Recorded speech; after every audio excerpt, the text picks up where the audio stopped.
So, very warmly welcome to the next session in this long day of sessions in therapy in the Nordic Pavilion this year. My name is Karin Åberg-Wärm and I'm the coordinating commissioner for the Nordic Pavilion this year. And it's a great pleasure that we can have this talk on the Biennale years when we have the Biennale and the Triennials occurring at the same year. And I'm very much looking forward to this conversation. And actually, I just turn over directly to Léa-Catherine Szacka, who will be moderating this. Thank you. Thank you very much. Thanks.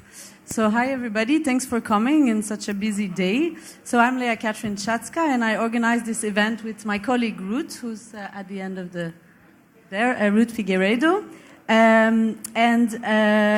So this event is called 2016 Ennials, and it's a discussion and maybe critical discussion on the roles of Biennale and Triennale in architecture.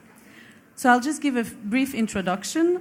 First in Venice and Rotterdam, and later in Istanbul, Oslo, and Lisbon, this year is a year crowded of Ennials, either biennials or triennials.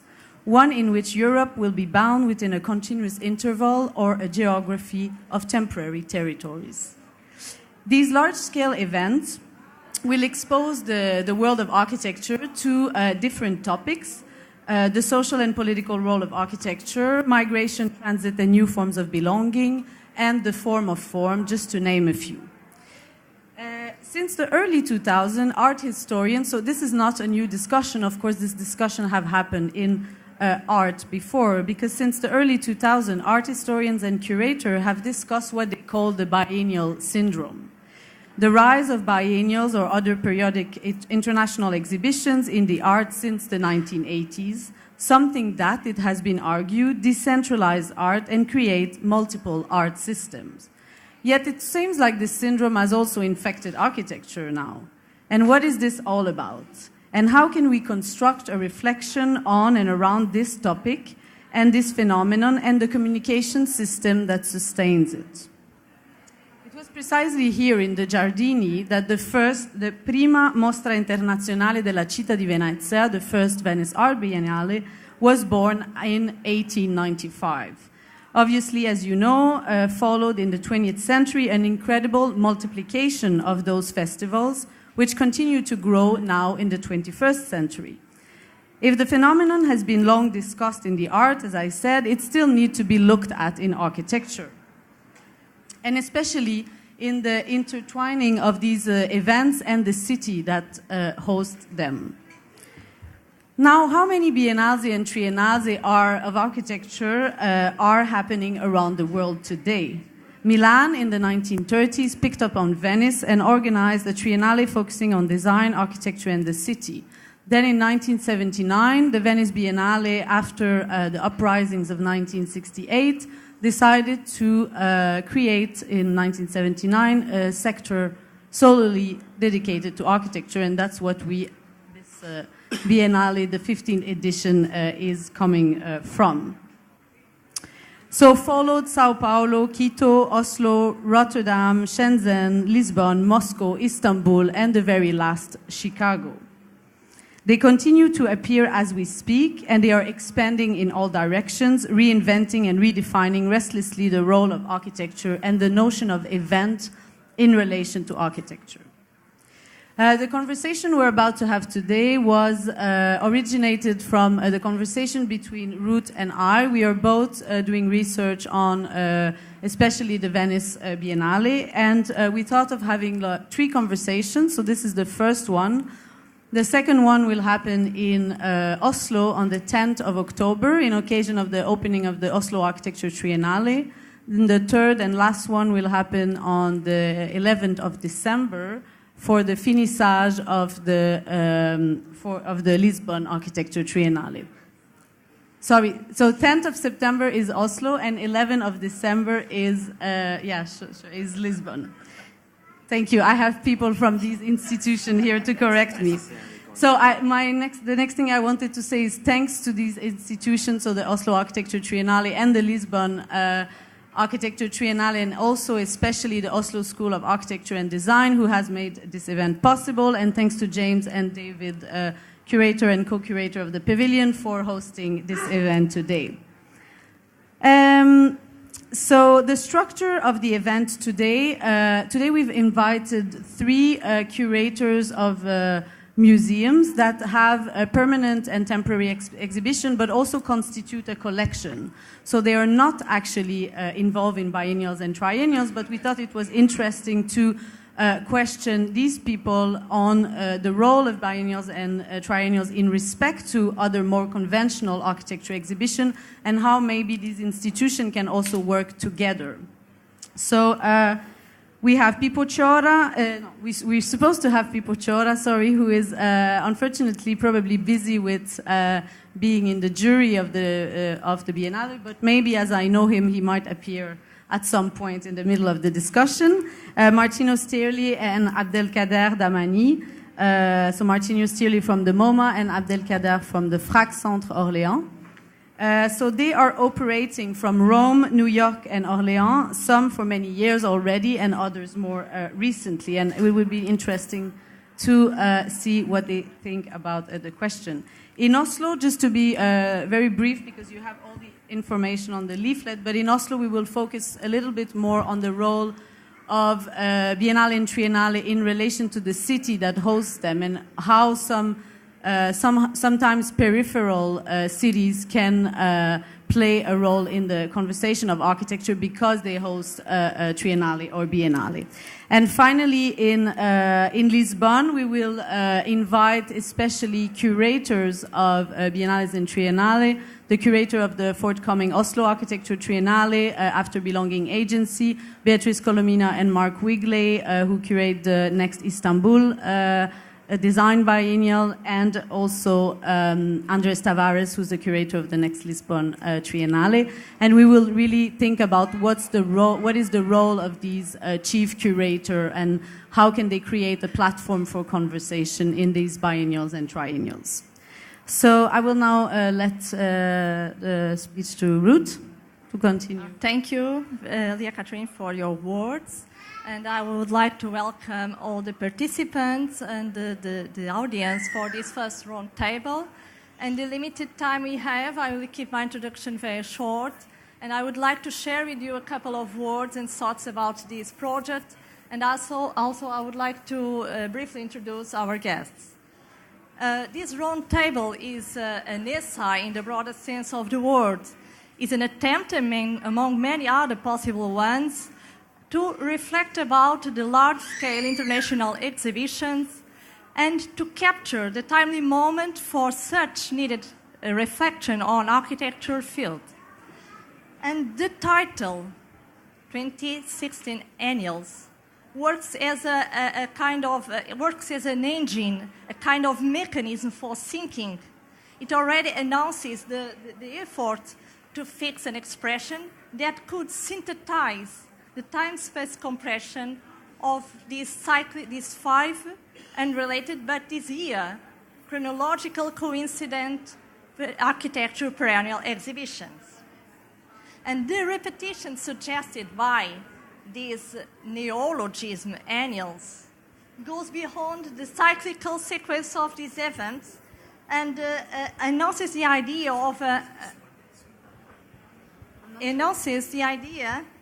a common ritualization of architecture, discourse, and newness. But such ritualization is not a neutral background in which architecture is celebrated. On the contrary, it is a field of tension, a front battle that closely mirrors the sense of pluralism, but at the same time, the fracturation inside the architecture field. And this must raise a new urgency for us architects to think about what is the really impact of these events in the expanded field of architecture, and under a reverse perspective, what can these exhibitions tell us about the state of architecture? And to deal with this double-edged question, we first need to try to understand what is the position that these events occupy among the other institutions, cultural institutions that also celebrate and exhibit architecture. And for debating this position, we invited, as Léa-Catherine already mentioned, a set of experts which have been involved as directors, editors, curators at both large-scale events and also in other kind of institutions in which press is included, could bring us new insights on the topic. And now I'm going to present our guests, the architect, art historian, and curator Abdelkader Damani,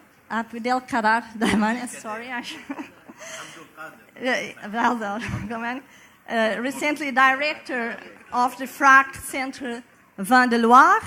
He has been involved in curating contemporary art. He also was one of the guest curators at the 11th Dakar Biennial, Art Biennial.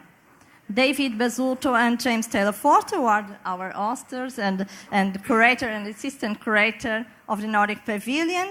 David is a Chilean architect, co-founder and editor-in-chief of Arc Daily. And James Taylor Forster is a designer, editor, curator, and European editor-in-large of Arc Daily.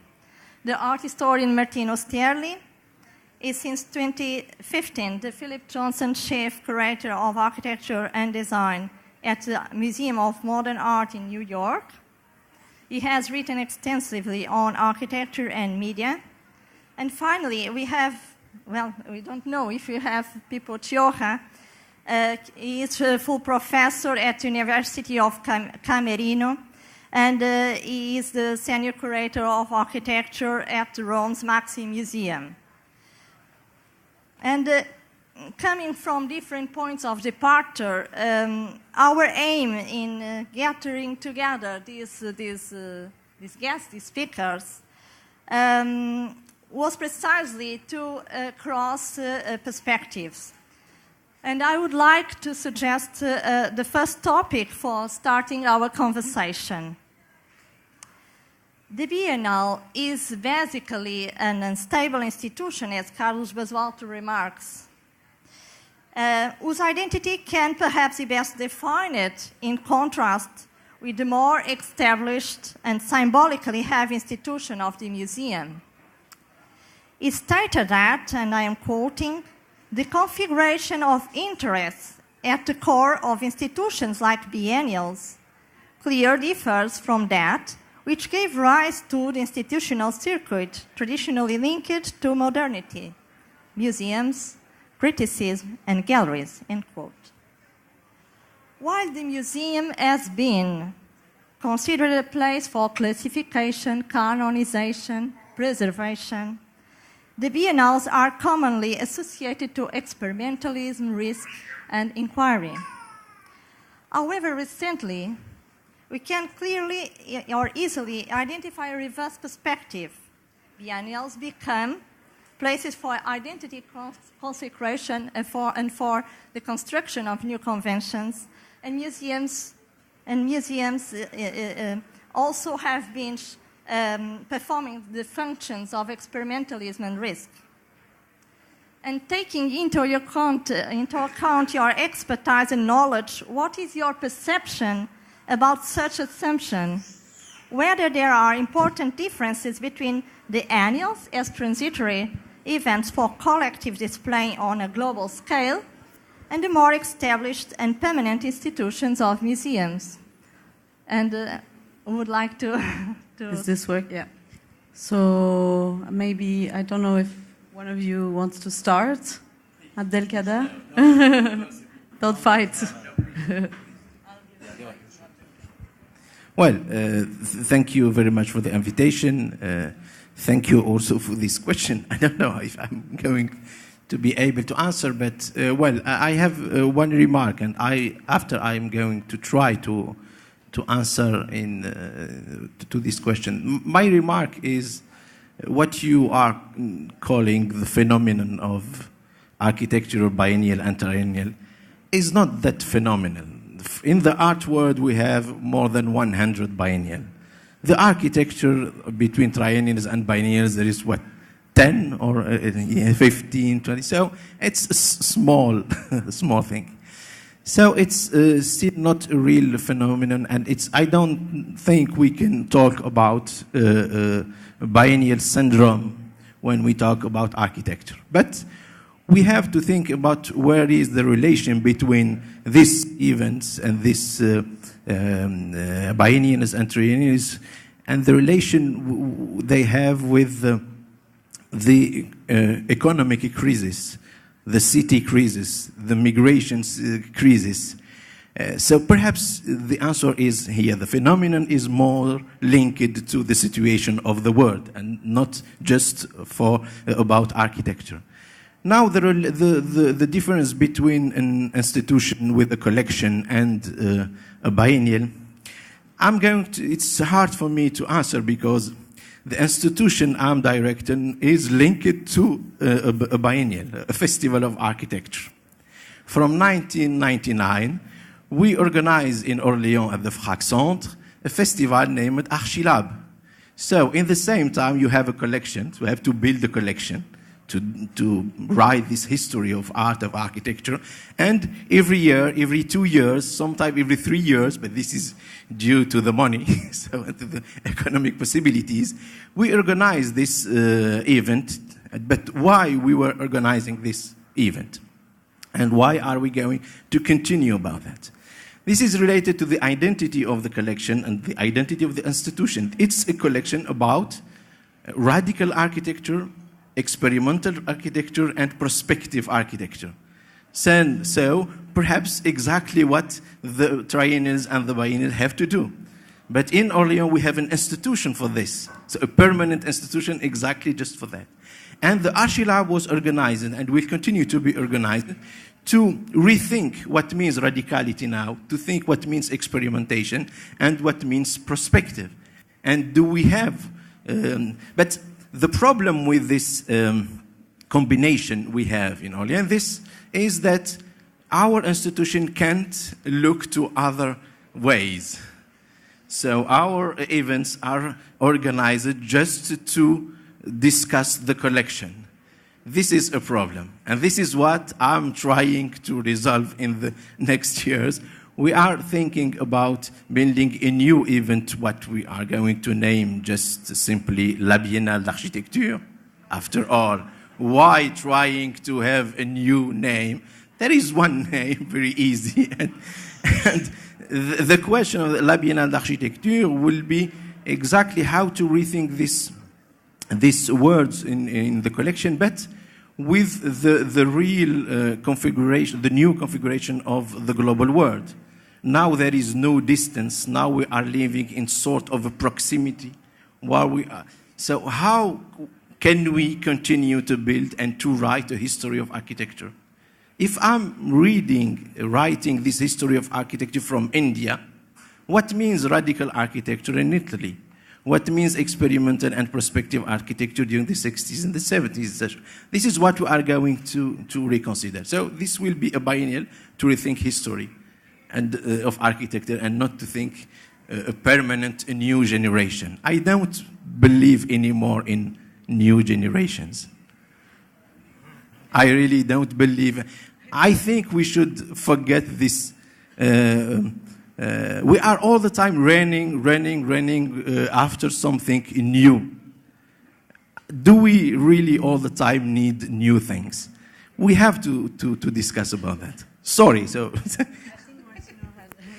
Yes, I'm very glad that you said this polemical remark at the end because, honestly, I'm a little tired of radical architecture and criticality and blah, blah. We've been hearing that for the last 30 years and, I'm not sure it has, brought us very far. It has produced a lot of discourse. I would disagree with you that there is not a phenomenon of the proliferation of architecture biennials. I mean, The Venice Biennial is really a product, as you know much better than I do, a product of the 19th century. It's about a competition between the nations. It's a competition between the industrialized nation, and it's in the end a project of, a colonized world, where the colonizing powers, competed against each other. I think the biennial proliferation was justified as long as it was about overcoming this very awkward, political, economical situation. It could have, served, and perhaps to some degree did actually serve to make the world a more, I don't want to say globalized, but a decolonized situation. Sao Paulo very early started on in the 50s having biennials that also included, architecture. But now, honestly, I think what we're seeing in the last, 10 years or so is really another version of what has become known in architecture as the Bilbao effect. It's about city marketing, and it's about getting the architectural circus to your own city and do something for the local business. Okay, that could be good, that could be interesting, as long as this serves to actually do something for the local communities, to talk about specific issues at specific spaces. But honestly, I find it tiresome to see the 17 same radical architects in 17 different spaces. I think it's unnecessary. It's actually a waste of energy and time. And it produces a lot of jet lag. Well, I find very interesting that this word, biennials, for us is very obvious, something that just means every 2 years we assume that it has this very big importance.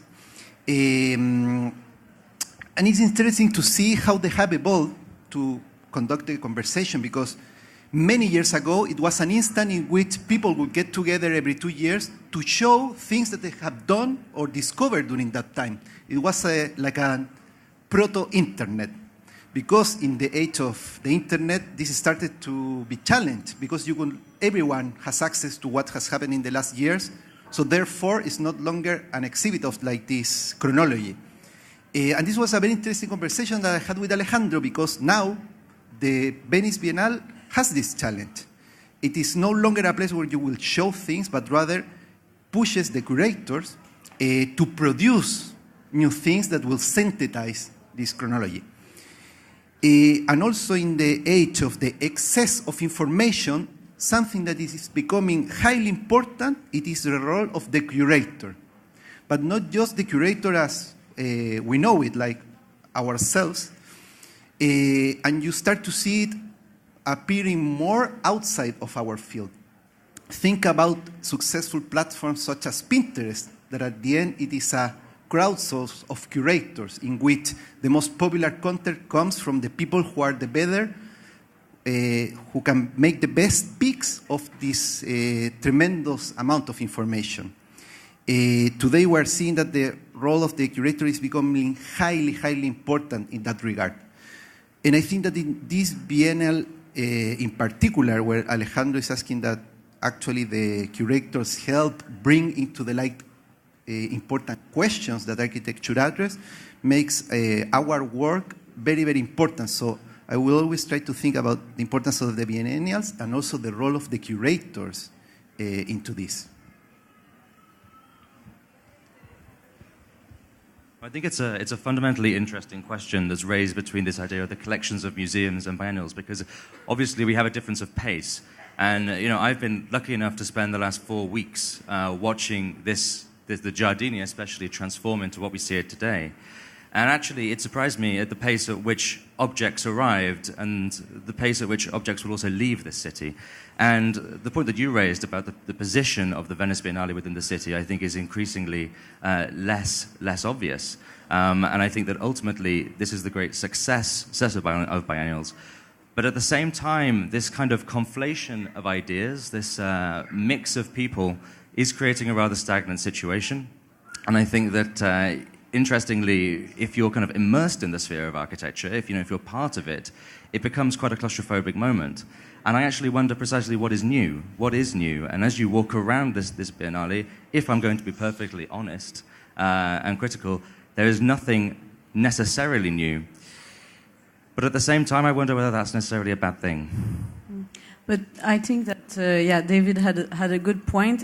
It's almost like the order of things have changed. Before you were coming to the Biennale to see the new things, and now the Biennale is creating by commission or by...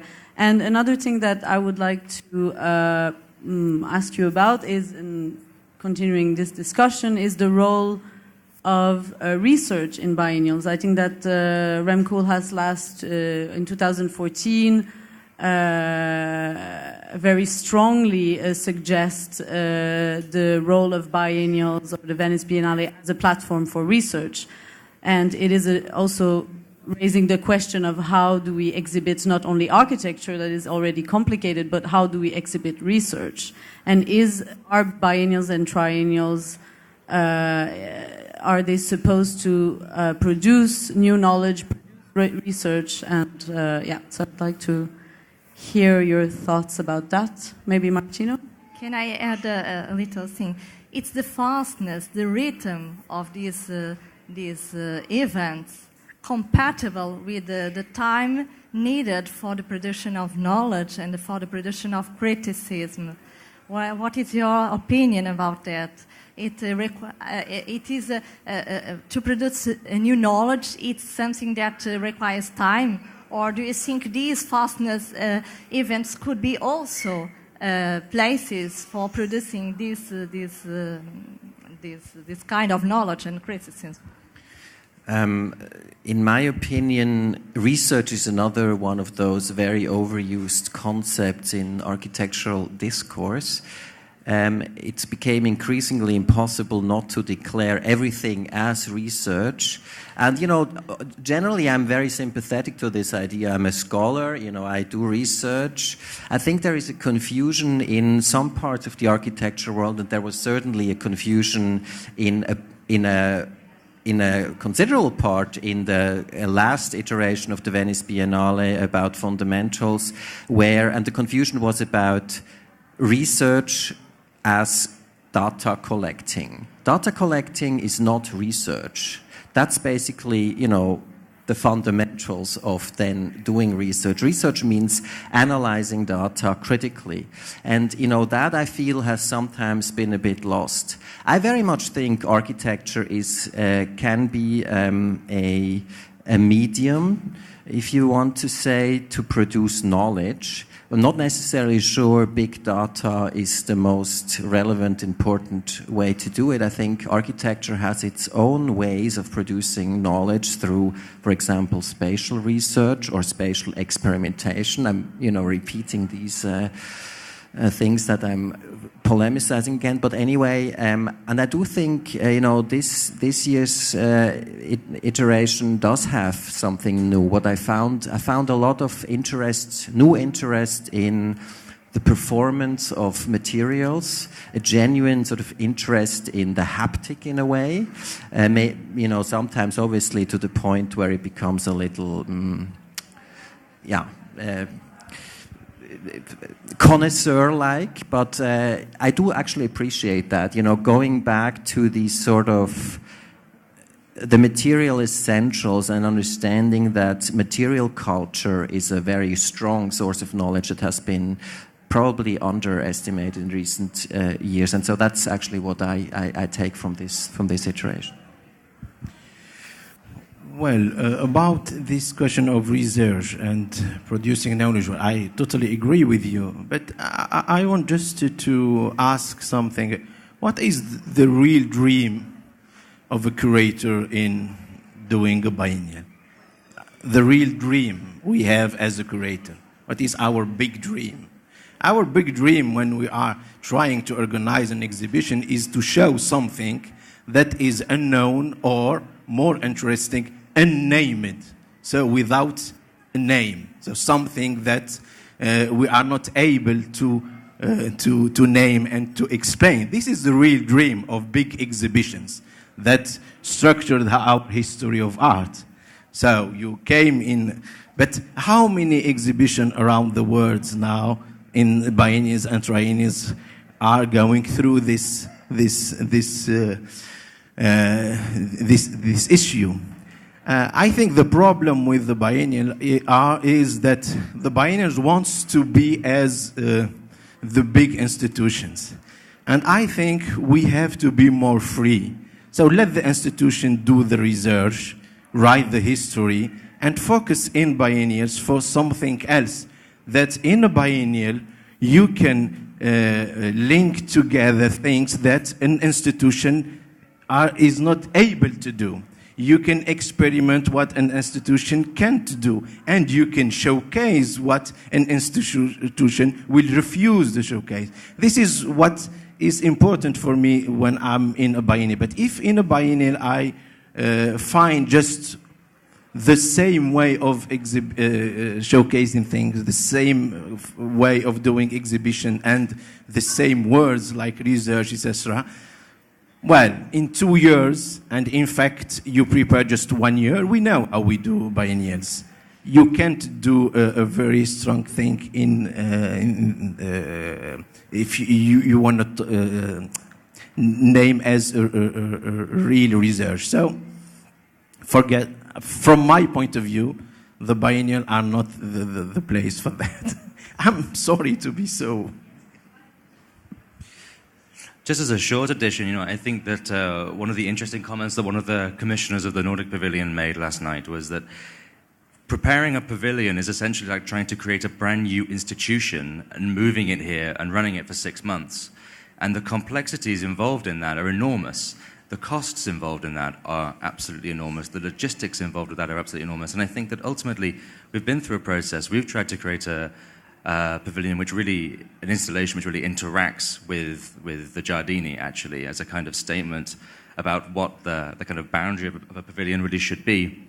But at the same time, over this process, there are moments where you think, really, ultimately, with the cost of everything, is it worth it? And I don't know what anybody else thinks about that.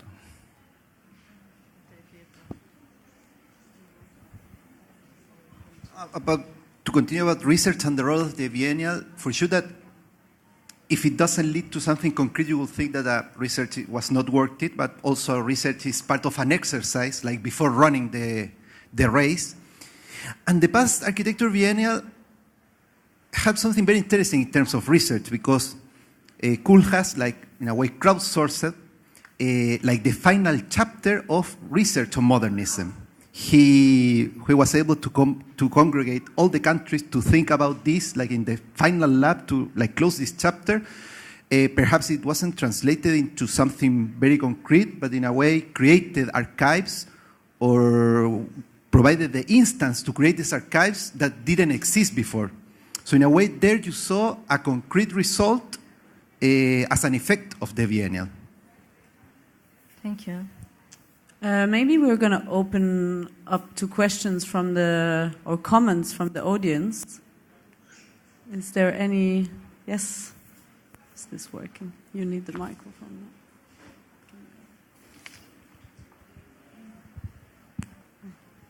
Hello.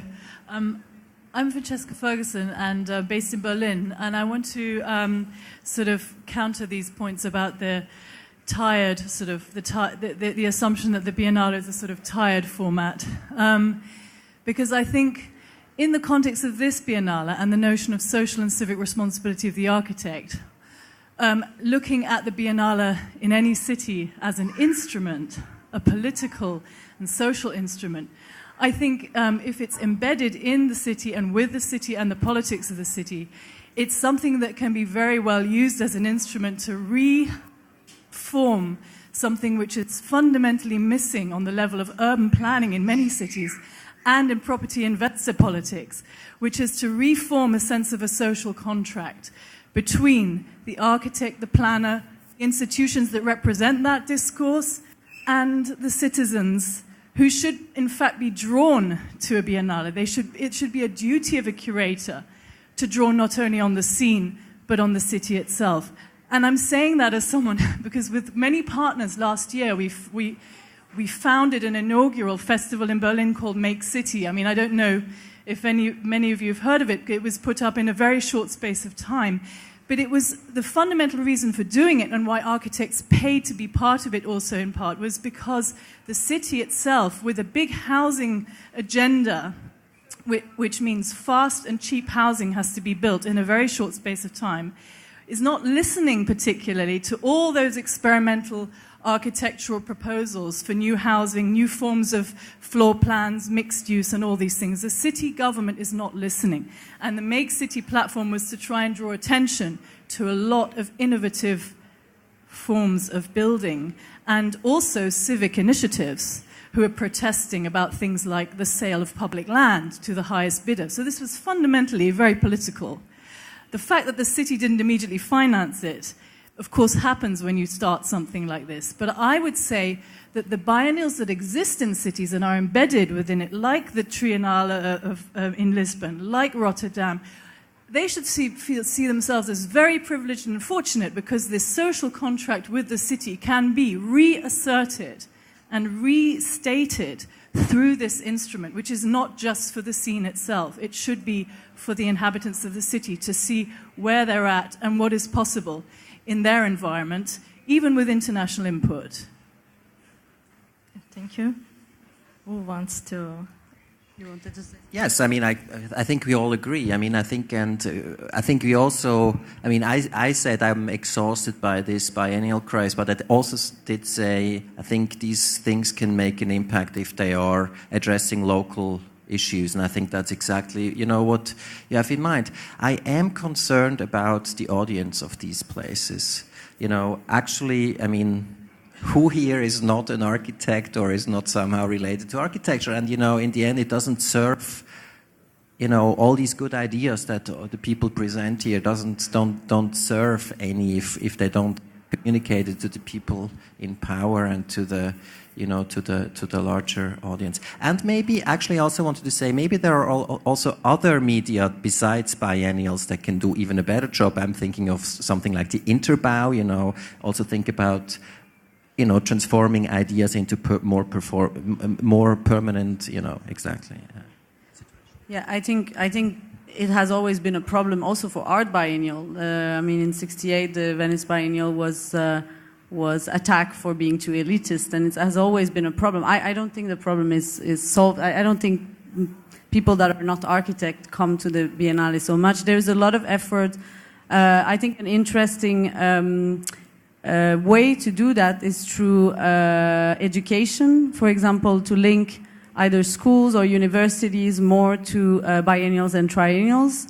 I know they are here at the Biennale, they're making effort to do that. In Oslo, for example, for the Triennale, there's different initiative for that, and that's a way to bring younger generation, and maybe they come home and they say, yeah, there was this Biennale. So, but it is not easy at all, I think. And of course, when it's a Biennale of architecture, the link with the city is more important and is more should be stronger. But it's really not easy to do, and I don't think it's achieved very often, let's say. Well, what you say about the audience is very important, because many people during this day have asked me, what do you expect from the politicians or the visitors who are not architects to think about the exhibit? And then I think hopefully they will come first. But I think we are at a point in which we can expect that, because, especially in this biennial, because as the city is becoming much, much more important, people know that their quality of life in relation to the city is important, and the relation that architecture has there. Therefore, that means that for politicians this is important. So they are slowly understanding that in order to understand that, they need to reach out to the architects. And what a better place to learn more about that in a very dense and concentrated way than coming to a biennial. Thank you. I want to thank you for your remark. It was really, really interesting, because you really make a point. And just to answer to you, just tell you this project we are trying to build in Orléans. I met the mayor of the city, and I discussed with the mayor, telling him just, you are going to build in the 4 or 5 next years about 10 buildings, and you are going to spend about 400 or 500 millions of euro to do this. Why don't you accept to work with me, or to accept me to work with you, and we build this as an exhibition. We create this together for the 5 next years, bringing architects and citizens and rethinking all this. And in 2019 or 2020, we will open the first exhibition with real buildings and not with models. And he accepted. I don't know where are we going in this way, but he accepted the idea of an exhibition with real buildings and 5 or 6 years to prepare. And we are trying to do. I believe in this. And I think the biennial, as you said, have to be used as tools to answer the city crisis, etc. So, thank you. Any more questions?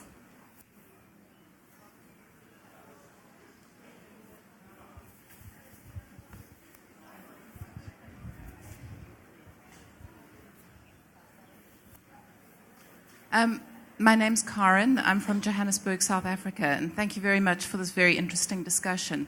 I'm very interested in something that you raised right in the beginning around the communications devices that are used to get the message of biennials out there and how that's related then to public awareness. And I'd like to hear your thoughts around how that can be done more effectively, because my sense is that a lot of the art and architecture biennales are communicated through art and architecture media, and how this can become much more mainstream in generating a public awareness.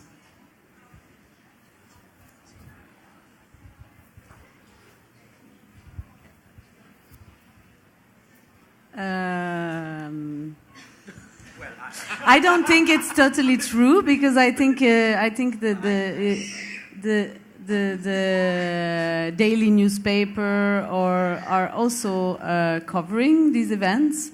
Now, how is it reaching the population? It's another question. But now, I think what's interesting in terms of communication is how the biennials and triennials, they create a whole system of communication, and of course, with now all the new medias we have, how it's also repeating itself, and that's what I meant. I think when I talked about that. Now, in terms of research and in production of knowledge, of course, often biennials and triennials produce catalog, and they are a bit like in exhibition in general. Of course, they are the things that stay.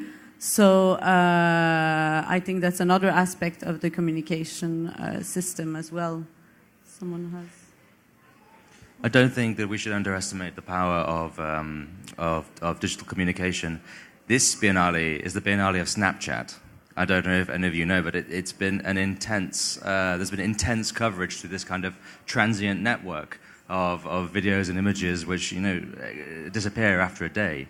And I think that's absolutely fascinating because, Yeah, but the question is what are people saying with these media more than what is already in the biennial or... Well, precisely. And I think that with these mediums, people are saying actually bolder statements, but they just don't exist long enough to make much of an impact.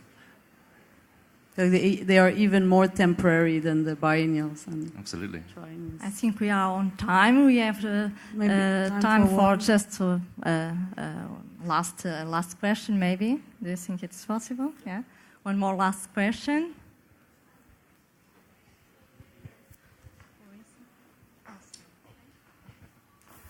I'm just sitting here thinking about maybe it's worth rethinking what kind of institutions we actually need.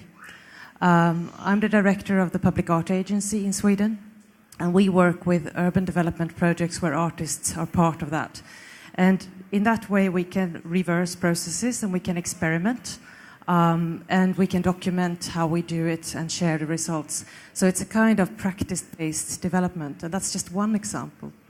But I think re-asking the question of the structures of the institutions rather than thinking departing in the spaces that we have to fill continuously. And I think your example there is very interesting. Why not use the city? Why not invent other ways of thinking of an organization? Wants to...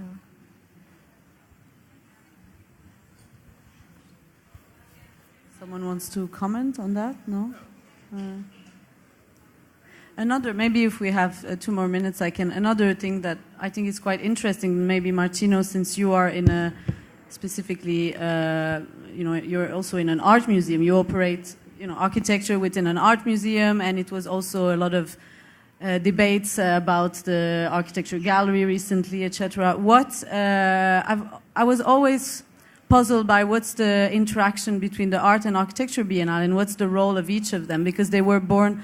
The Architecture Biennale was born within the Art Biennale, and after a few years it was decided that they should be separated. But around 2010 with Sejima's Biennale, I think they suddenly became very similar, one and the other. So maybe a bit, just to end on a question or provocation, maybe do we need 2 biennials, or should we have only an art and architecture Biennale every 2 years?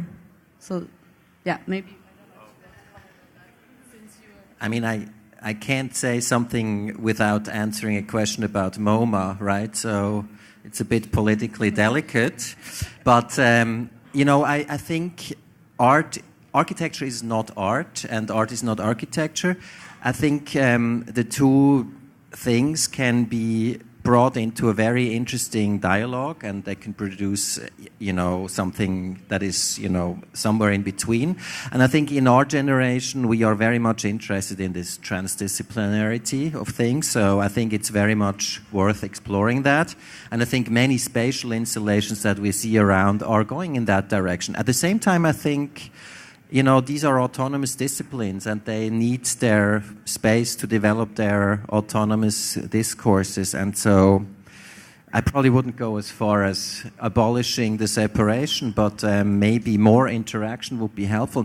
And I think that is actually, talking about MoMA, at the same time a problem and actually a great opportunity. It's a problem in as much as exhibiting architecture in an art context always puts you somewhere in a little bit in an awkward situation. At the same time, it's a great opportunity because you have, the chance to address people with questions about architecture and design who would normally never consider it. They wouldn't go to an architecture museum, they wouldn't go to a design museum, they go to an art museum and then come across an exhibition about, incremental urbanism in, the developing world or whatever. And, I think that is a great opportunity, and, that we should try to make use of. Can I add a thought? But these affinities, these interceptions in some way, they have been promoting or introducing a new kind of ways for how we represent architecture. And sometimes the representation of architecture and art are so tangential, so, how to say that, it works like an osmosis. Architecture and art have become represented in the same way, with the same methods, with the same mechanisms of exhibiting. And I wanted to understand at which point these kind of representation are not creating new dilemmas for our identity, for the identity of architecture and the way architecture has been represented. I don't know if one of you also could, because we know that the format, especially here in Venice, with the quantity of things that are here, one is tempted to do something that is more closer to an art installation because it's something that you can grasp in a few seconds. So I think the question of the relation between art and architecture and representation of architecture is something in the museum, but it becomes even to another level when we talk about biennials and triennials. I just want to add something that extracts from many of the questions that we had during this panel on a biennial that is not present here because it happens on odd years, that is the Chicago Biennial, that really synthesizes many of these things. It happened, well, it has happened once so far. But there, Sarah made a very good work on engaging the politicians. The mayor of Chicago, a politician that has a promising future, really got engaged into this. They made a big effort on implanting a seed on his mind about the importance of architecture. That biennial also made something concrete from the research, these pavilions that they built in the city. And this is, I think, a good example. It had a very strong theme about the state of art in architecture, and tried to be more active and engaged in some of these issues that we discussed. But not only that, they also used the building. I don't remember the name of where the main exhibition was. They used a building that was, which is something that was done also here in Venice when the Architecture Biennale started. I mean, none of you would have seen the Arsenale if it were, and no Venetian either would have seen the Arsenale if it wasn't for the Architecture Biennale. So I think, in a sense, in Chicago, they repeated a little bit this, that they gave access, or they re-gave a life to a building that was, so that's a concrete action, I think. Okay, thank you. I think we have to close. It was a pleasure to see you in Oslo. Yes, it was a pleasure to be here with you, changing these thoughts. And all of you are very welcome to be in Oslo and also in Lisbon Triennial, which will be the closer event. And thank you very much for this moment. Thanks.